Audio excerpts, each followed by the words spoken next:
Hey guys, SoCal Val here. You are listening to the Hitting the Turnbuckle podcast.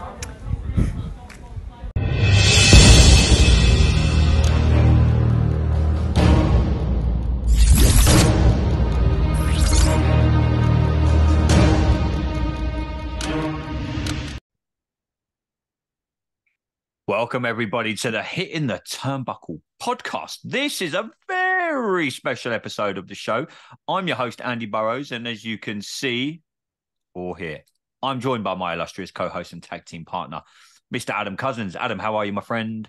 Happy Monday, mate. How are you? I'm good, brother. I'm good. I'm very excited, mate. You and I have talked wrestling for many, many years, and people that know me will know my love that I had for a certain company called TNA Wrestling, now known as Impact Wrestling.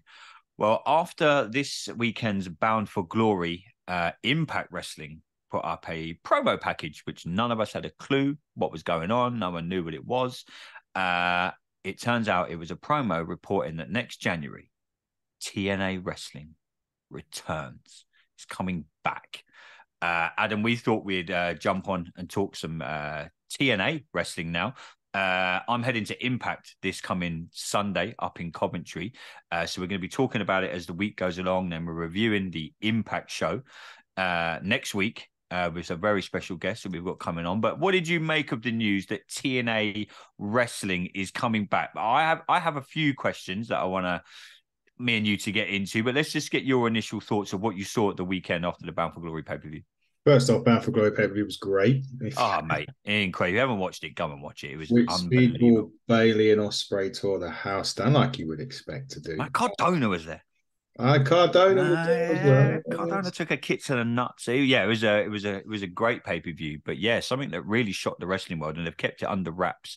Apparently, they were going to announce it at Slammiversary. Obviously, that didn't happen. They announced it at Bound for Glory.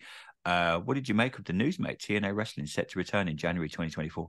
Yeah, I was surprised. I again, as you say, they kept it very close and under wraps. Normally, you get little snippets of what's going to happen. They did say there would be a big surprise. A lot of people were expecting a surprise to be CM Punk. CM Punk turning up. Well, yeah, that still may happen yet. Who knows? He was at the Impact taping backstage. That was reported and confirmed today. He was at both the tapings, but the big announcement was that TNA Wrestling is returning. Yeah, good. I mean, we'd love to see all about it. Obviously, this Impact has been doing great these last 18 months anyway. It's been on an upward trajectory. We've had a lot of the guys on. We've had, Ray Wild and Santino and Angelina Love, who was part of Impact as well. And they all say the same thing, that the roster nowadays is so much, I think Ray Wild agreed when we said it was like the old NXT roster, what it used to be. So for them to now rebrand it back to TNA is a massive thing. Where's it going to go? Who knows? Is there going to be a new TV deal on the horizon? Yeah, that's the thing. I mean, I'm stoked that TNA Wrestling is back, but a lot of people have been commenting online. Is it just for name only? Because it's still going to be effectively everyone that's in. My question to you is, what will make it TNA again? Because we're not having the 6-sided ring. That's been confirmed. That's done and dusted. All the people that were tweeting, and including myself, were like, "Oh, are we going to get the 6-sided ring?" But obviously, apparently the wrestlers hated working it. It wasn't that easy for them to do, as great as it was, and a novelty for us fans to see. So my question is, what about this makes it TNA Wrestling? Because back when it was TNA and it originally started, they had, we're talking a roster. We're talking Sting. We're talking Kurt Angle. We're talking Samoa Joe. We're talking AJ Styles. We're talking Rob Van Dam. We're talking the Dudleys. We're talking Aces and Eights. We're talking some great storylines, some great wrestlers. What do you think, Adam, will make this TNA? Because Impact's got a great roster right now. Really good roster. Like what they're doing. Really enjoyed Bound for Glory. Intrigued to see where it goes moving forward this weekend, especially as they're in the UK. My question is, though, what will make it TNA Wrestling, if you kind of get what I mean? Because TNA was, when in its height, and I know they went up on Monday nights and they tried to go against Raw, and we had the whole Hogan and Eric Bischoff, and I know Bischoff spoke to it at length on his podcast, and he was in London not so long ago, and you were very fortunate enough to meet him. So I know he's spoken about TNA, but what will make this TNA Wrestling and not Impact Wrestling? That's a difficult question because it is, they're going to have the same roster. So, but the roster's very TNA roster anyway. Yeah. So that's fine. I mean, just concentrate on doing what they do best. They had always had great wrestling on TNA. So just concentrate on doing that. Don't run before you can walk either. I think they've learned from that. I mean, they when they went up to Monday nights, it was never going to compete. They weren't ready. They've got better management there now, and management that was there. Scott D'Amore, that was part of Team Canada at the inception of TNA even before WWE guys like Christian and that were coming in. So he knows what the vibe is like. More focus on your X division, focus on your women. That's what brought TNA to the dance. Focus on tag team wrestling. America's Most Wanted is another one that they brought in at the start. The Ultimate X matches, things like that. That's what brought TNA to the table, wasn't it? Yeah, and then they had that crazy Alex Skipper Hurricane Rana off the steel cage that he done. I still remember that till this day, man. That was incredible. But just focus on doing the fundamentals right. That's what TNA originally did. They had the fundamentals right, and then they went. Then it piss poor management, if you believe that. Took it in the wrong direction. Just focus on doing what you do, doing what they're doing now. Is it just a case of them not trying to compete with AEW and WWE? And like you say, they've slowly rebuilt themselves, like me and you have noticed over the last 18, 19 months, that we've definitely been checking out the product. And like you say, we've had many of the Impact superstars and announcers on this very show, and they've told us what a good roster it is. They've told us what a good vibe it is backstage. You've only got to look at Will Ospreay's tweet today. He said Impact backstage was like a family. And he said, soon as they told him it was going to be TNA Wrestling, it was a yes from him. He's in. So potentially you could be looking at the likes of a Will Ospreay coming in to TNA Wrestling. Dare I say it, a CM Punk coming in to a TNA Impact Wrestling. I do believe that they're going to rebrand all the title. Everything's going to be TNA. They're going to have the TNA World Heavyweight Championship again, etc., etc. You mentioned TV deals there. What do you think the name alone, TNA Impact Wrestling, will do for a potential TV deal? I mean, it's moved. Let's not beat around the bush here. It's moved TV channels. So when you had the whole Dixie Carter thing, and it was like me and you joke all the time about Tony Khan doing a major announcement. Dixie had more major announcement than a government official. Every week on Impact was, I've got a new major announcement. But the problem was when she was running it, and it's not solely her fault, it was jumping to this network and that network. And it was on a Monday, then it was on a Wednesday, then it was on a Friday. And then I think there wasn't a day of the week that potentially TNA wasn't on. What do they need to do now then to just make sure that, like you say, they don't run before they can walk? Because I think this is great news. Like I said to you in the question, it's the only thing that intrigues me is what makes it TNA, because for me, TNA was the six-sided ring. It was some of the great, the Ultimate X matches that they had. Some things that I'd never seen in wrestling before. I'm just not worried because I think it's a good thing, but I'm just what makes this TNA, I guess. Like you say, don't run before you can walk. But what's going to attract people? Is it the name that's going to attract people back, do you think? Kind of, but I think also if any television executives watch what's been going on, they will know that everything. I don't really think there's been I've never watched a bad Impact Wrestling show that I've watched. I mean, there was a little bit where they've kind of, Eric Young got stabbed and he said that he didn't really die and stuff like that. So there's a little bit of silliness involved, but you get that in any. Oh, mate, Vince McMahon got blown up in a limo once. Yeah, exactly that. And if it wasn't for a wrestler killing himself and his wife and kid, we would have seen what had happened from that. And that's why that won't stop. But I think the name will do it. But I also think if TV executives will know you should know if you work in the television industry, what's been working and what people are talking about. Impact Wrestling have been getting people talking for, as we said, the last 18 months about how things really looking good. Their production quality is good. Their television, their matches have been great. Their pay-per-views are really good. So it's about bringing all that back together and using the name of TNA to get people on board. I think the only mistake that I think hopefully they won't make, and we've touched on about people like CM Punk, is don't keep bringing people in, because that WCW even made, and even you can argue AEW are making. As soon as somebody gets released, they're after them, and there's no, if you've got an AEW, got a massive roster as it is, they don't really need anyone.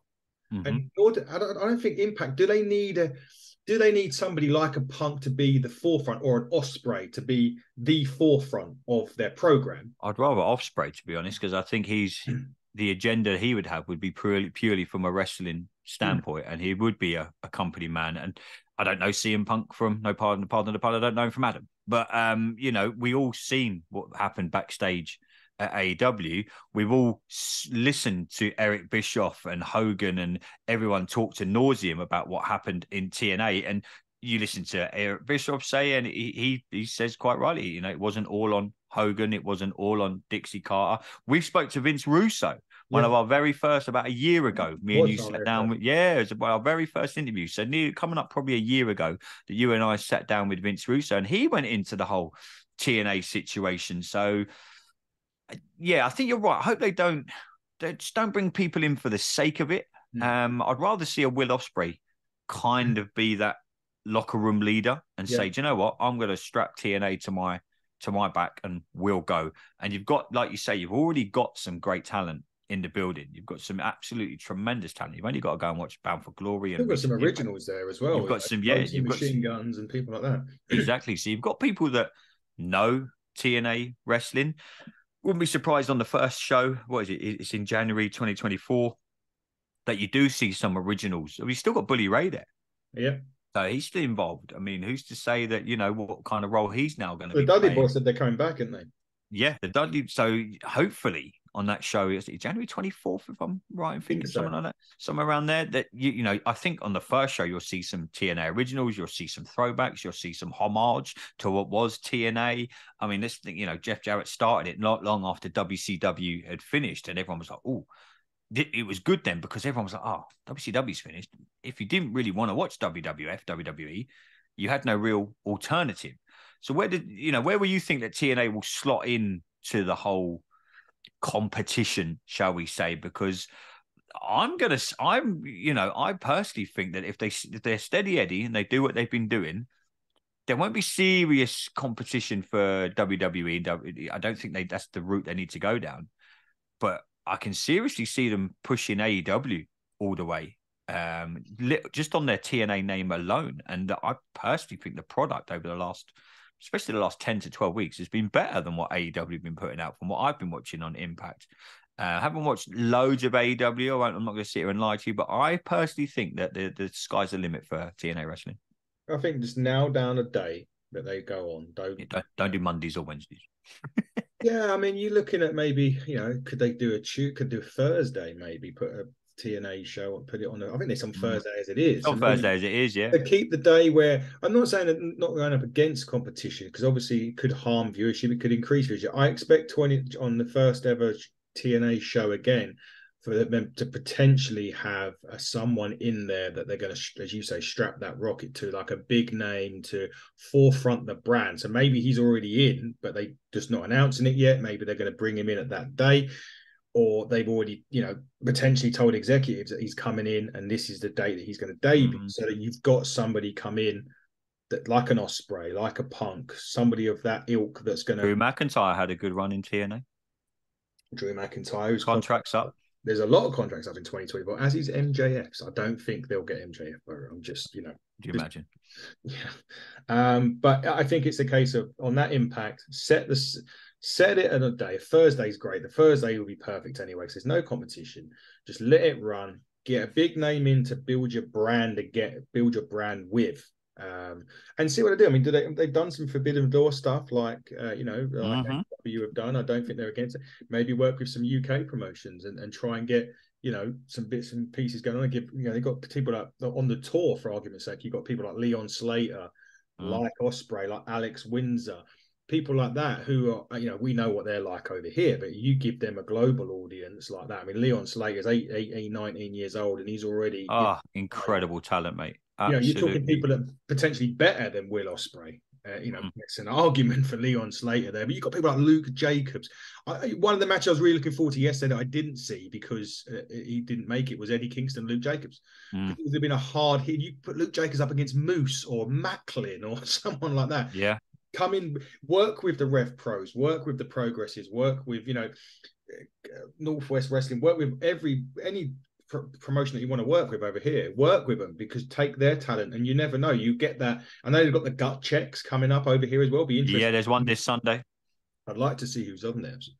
Yeah, I think I'll be able to. Yeah, I think I'll be able to. Well, I'll be there Sunday, mate. Yeah, you'll be a presser. You'll be got the press. Yeah, yeah, you're welcome. Yeah, thanks, mate. Keep your phone on you Sunday, mate. I'll be texting you. Yeah, I'll have my phone on, but don't not do that. Keep that as well as a potential. Keep the avenues open to work with them, but just stick it on a day. Get a big name to build. I'm not saying the names they haven't got there won't do it, but if you open, if you have that first impact and someone like Punk walks out, bang, that is people, arses on seats. People will be watching it. Or Ospreay comes in full time, that could be a big thing for them. So that's why I think they should get the. He said nothing's off the table, didn't he? Will Ospreay? Yeah. He's put it on his Twitter. He's like, nothing's off the table. He's been speculated with AEW a lot. Yeah, so he's been speculated a lot with AEW, WWE. I'm sure they're going to be definitely interested in. Obviously, he still does the work with New Japan. He still does the work with Rev Pro over here. But TNA, for me, from what I saw at the weekend, and just from what I can kind of see the way they want to go with the wrestlers that they've already got in the building, I think Will Ospreay would be absolutely perfect. I'm not sure CM Punk's the right fit for TNA wrestling. I think it's just going to be very shock and awe. It's going to be a good month, maybe 2 months, and then it could be a situation that we had in AEW. And the last thing TNA want is the kind of the throwback to the old politics behind the scenes, etc., etc., etc. I don't think you'll get that with Punk at Impact. And I hope not. Some of that, if he Dr. Moore obviously won't take, but he won't put up with the same shit that Tony Khan put up with. Not into that, but it's because also, I'm not saying that people that run AEW are childish, but it was one-upmanship, wasn't it? It was poking the bear, and I don't think you will get that a lot. The characters, it'll probably, if he did start, I'd probably get beat the shit out of, to be quite honest with you, more than anything else. But there's not that sort of the younger talent there, like the Ace Austin and the Chris Bays and the people like that, and Mike Bailey's. I think it would be more, I say the word, respectful to his things than anything else. I mean, obviously Jungle Boy kind of instigated that issue because of what happened previously, and it's kind of that sort of stuff. I don't think you'd get that, but I do agree I'd rather Ospreay than Punk, not because I've got nothing against Punk. I just think in terms of also longevity and how Ospreay's only 30 odd years old. So that would think Punk will be good for if you sign him on a short-term contract. And maybe I think you're right, mate. I mean, maybe he's got the people there in the locker room that will respect him, know what he's done in the industry. I'm not bad mouthing CM Punk. I'm just going off what is he just looking for an excuse to get back into wrestling, to go you to AEW, and here's what you could have won, kind of thing. Yeah, maybe. But he may always have a point to prove. But again, Punk, it's obviously, it also comes down to money, and we don't know what Impact have got financially, and so we don't know where anyone's got. We know is AEW and WWE are both backed, was both backed by billionaires, and it's not the case anymore in WWE. We don't know what's going on there, but AEW's got billionaire backing, or his dad's money in a sense, but it's one of those things we don't really know. But I still think they need to start that first episode. We'll continue the momentum now, obviously, and it's going to build now. It's like they said, the UK tour kicks off this week. They're in Glasgow, they're in Coventry, they're all over the UK Newcastle this week. They're in Newcastle, and they've got they've got some amazing people set to be on their shows this week. And you are right. I mean, we can only speak for what we see here in the UK, but you've got the whole of Europe that's got great talent. Yeah, some of the talent that is over in our country. I mean, me and you are going on some sort of whistle stop tour in about a month. We're hitting more wrestling shows than you can shake a stick at, me and you, in about a month's time. But we've seen it by the shows that we attend. When you attend Ignite, when you attend Progress, the talent in this country is untapped. You had the WWE UK, and you've got some of them have filtered across to NXT. But if you can get some of this talent and do cross promotional work, and you'll sell out arenas and buildings in the UK. I think that the Saturday in Coventry sold out. I think Newcastle sold out. Glasgow's definitely sold out for Impact. If not, there's a couple of tickets remaining. But if you can do them kind of cross promotion things, you're onto a winner, I think. And can consistently do it. I know it's an American company and they're flying to the UK, but it could work potentially, because you see companies that have done it before and it's worked. WWE probably being the main one with the WWE NXT UK kind of thing. But yeah, I'm super excited, man. I'm just interested to see what TNA would get. I hope it's, take some of the past, some of the current crop, mesh it together. I think it'll rent a winner, mate. I think it will be. I'll be really interested to see when they come over. I'm really intrigued to see who's on Gut Check. I'm really intrigued to know who's a part of that. Because we could name a few people that we've seen. Some people. I mean, look at the Corey McRae's of this world, or Taylor James is, and Taylor James is a prime example. If he's so good, he doesn't know it. Yeah, I was with him at the weekend and I watched his match. I've got a feeling that this, I'm not saying this could hinder the British because it's the wrong word, but with TNA coming back and them coming over here and doing this stuff, I'm not saying it's going to hinder the British thing, but it's actually going to make the British independent scene even more motivated. Because there's more places that you potentially could, and the American companies have always been seen as the big leagues, AEW, WWE. And you can definitely throw TNA wrestling into that mix. Yeah. Impact, well, it's going to be TNA. So, yeah, it can only improve the progresses, the Rev Pros of this world. Because people will be like, well, potentially could get on a TNA roster, could get on an AEW roster. Yeah. WWE are doing that whole NXT Europe thing that's going to kick off in 2024. They've mentioned that. So, the future's very bright, mate, for wrestling. I just think this adds a little something more. I hope they get a good TV deal over here as well. That DAZN thing, it's good. Not a lot of people have. Some people have got it. Some people have it. I know you've obviously got the Impact Plus, the app. You can get $6.99. You get it's a great app. You get everything on there. But a TV deal would be good. Look what it's done for AEW over here. Dynamite and Rampage all on ITV4. Some pay-per-view. Anything on free TV. You're going to widen your against them doing Channel 4 or Channel 5. Just shove it on. Yeah, just shove it on Prime. Shove it on the mainstream channel. Yeah, and shoot for the stars and see what happens, mate. But I'm excited to see what's going to happen with TNA, mate. Honestly, when I saw that package at the end of that, I was like, oh my god! Don't get me wrong, I'm disappointed that the 6-sided ring isn't back for me. I just loved it, but I get why some of the wrestlers don't want to work with it, mate. But we shall see, mate. Like I say, we are at Impact Wrestling this coming Sunday in Coventry. Looking forward to that. Big thanks to you and everyone that I know they reached out to send an email, kindly giving us a couple of press passes. We're going to attend Impact this Sunday. But yeah, it's been good to hopefully, mate, we get to talk some more TNA wrestling, mate. We need to. Bring back Aces and Eights. You know, Aces and Eights was one of my favourite things ever. I wish they could have done more with it. Oh, mate, that was so, honestly, seeing Bully Ray as a bad guy, because everyone we'd all known him as the Dudleys and everything. Some of the best storytelling and one of the most underused and underrated factions, in my opinion, was Aces and Eights when Bully Ray was champion. It was incredible, mate. If they had what they've got now, it would work big time. Yeah, mate. Oh, you never say never, mate. There's still time. There's still time. But Adam will be back later in the week. We've got a lot of content dropping this week. We've got loads of interviews this week. We've got loads of interviews. We've got Raw reviews. We've got SmackDown reviews at the weekend. We've got AEW stuff coming out. We've got interviews coming out of our you know what. But hopefully, I'm going to be at Impact on Sunday, and then, like I say, Team Buckle are literally traveling the country in November. But make sure you go and check us out on all socials as always at HTT Buckle on Twitter. Yes, I still call it Twitter. X. Instagram, Facebook, TikTok. Wherever you've just type in the Hit in the Turnbuckle podcast. But myself and Adam will be back later this week. Till next time, everybody, buckle down. Stay safe.